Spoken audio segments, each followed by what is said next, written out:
Hello दोस्तों, आप सभी का एक बार फिर से स्वागत है हमारे YouTube channel rock trick study में।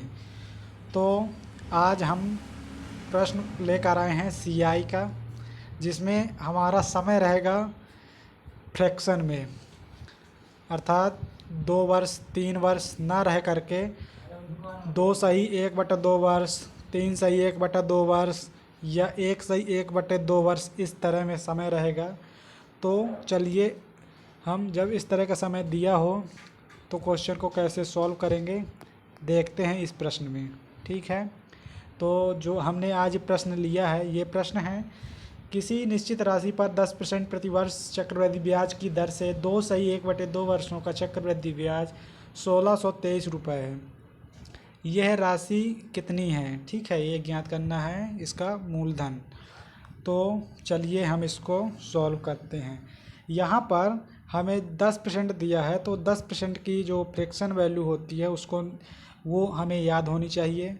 जैसे 10% की फ्रैक्शन वैल्यू कितनी होती है? 10% की फ्रैक्शन वैल्यू होती है 1/10। ठीक है, 1/10 फ्रैक्शन वैल्यू मालूम होने से हमें क्या आसानी होती है कि हम पी प्रिंसिपल और अमाउंट का रेशियो निकाल पाते हैं इससे। ठीक है, जिससे हमें बाद में प्रिंसिपल और सीआई निकालने में आसानी होती है। ठीक है, तो यहाँ पर हमें सिंपली टाइम दिया है 2 सही 1/2 वर्ष। तो चलिए हम इसको सॉल्व करते हैं। ठीक है, तो यहाँ फ्रैक्शन वैल्यू 1 सही 1/10 हो गई 10% की।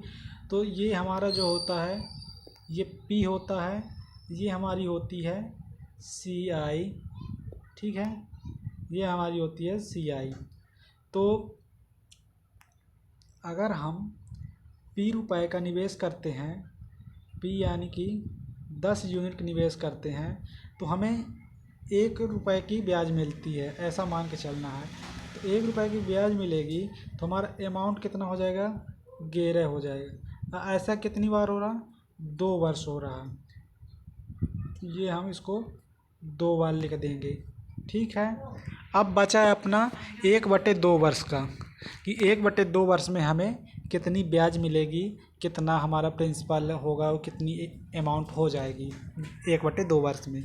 तो इसके लिए आपको क्या करना है, यहाँ पर देखिए 1/10 10% का फ्रैक्शन वैल्यू 1/10 होती है, तो 1/10 लिखेंगे आप। और समय कितना? 2 वर्ष तो हो गया अपना, फर्स्ट और सेकंड 2 वर्ष हो गया। अब बचा 1/2 वर्ष, तो इसको 1/2 वर्ष से गुणा कर देंगे, किसमें? जो परसेंटेज दिया है उसकी फ्रैक्शन वैल्यू से, जो अपना समय अभी बचा है। 2 वर्ष तो हो गए, 1/2 वर्ष बचा है, तो इस 1/2 वर्ष का इस फ्रैक्शन वैल्यू में गुणा कर देंगे। ठीक है, तो यहाँ पर गुणा करने पर अपना क्या आ जाएगा? 1/20। ठीक है, 1/20 हो जाएगा। तो यहाँ पर अपना प्रिंसिपल हो जाएगा 20 और सी आई हो जाएगी अपनी 1। तो यहाँ लिखेंगे 20 प्रिंसिपल और 1 पर 1 मिलेगी इसमें, तो हो जाएगा अपना अमाउंट 21। ठीक है, अब यहाँ पर इन सभी का गुणा कर लेंगे, तो यहाँ पर गुणा करने पर कितना आएगा अपना? 2000 आ जाएगी क्या? प्रिंसिपल। ठीक है, और अमाउंट कितना आ जाएगा अपना? यहाँ पर अमाउंट गुणा करने पर आ जाएगा आपका 2541। आप गुणा कर लीजिए, 2541 आ जाएगा आपका। ठीक है, फिर जो हमारा सी आई होगा वो इस 2000 और 2541 का अंतर होगा। ठीक है, पी और ए दोनों का अंतर क्या होगा? आपका सी आई। तो यहाँ से हम अंतर देखेंगे तो यहाँ पर आपको मिलेगा कि ये जो सी आई है आपका 541 यूनिट है, जिसकी वैल्यू आपको दे रखी है 1623 रुपये। ठीक है, 1623 रुपये।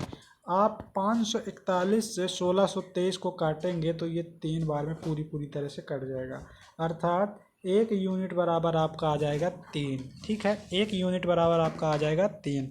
आपको ज्ञात क्या करना है? आपको ज्ञात करना है प्रिंसिपल। ठीक है, तो प्रिंसिपल आपका यहाँ पर कितने यूनिट दिया है? 2000 यूनिट। तो जब 1 यूनिट का मान आपका 3 दिया है, तो 2000 यूनिट का मान कितना हो जाएगा? 2000 यूनिट का मान हो जाएगा 2000 गुणे 3। तो पी बराबर आपका हो जाएगा कितना? 6000 रुपये। ठीक है, ये आपका क्या हो जाएगा, प्रिंसिपल। ऑप्शन नंबर जो बी है ये आपका राइट आंसर होगा। ठीक है, तो आप इस तरह के क्वेश्चन जिसमें समय फ्रैक्शन में दिया हो, मिश्रित भिन्न में दिया हो, तो उसको आप इस तरीके से सॉल्व कर सकते हैं आसानी से। ठीक है, तो इस वीडियो में मैं बस यही क्वेश्चन बस सॉल्व कराऊंगा। अगले वीडियो जब लेकर आऊँगा तो उसमें एक नया क्वेश्चन होगा। ठीक है, अगर आपको ये वीडियो हेल्पफुल लगा हो तो प्लीज़ इसको लाइक शेयर एंड सब्सक्राइब ज़रूर करें। Thank you for watching.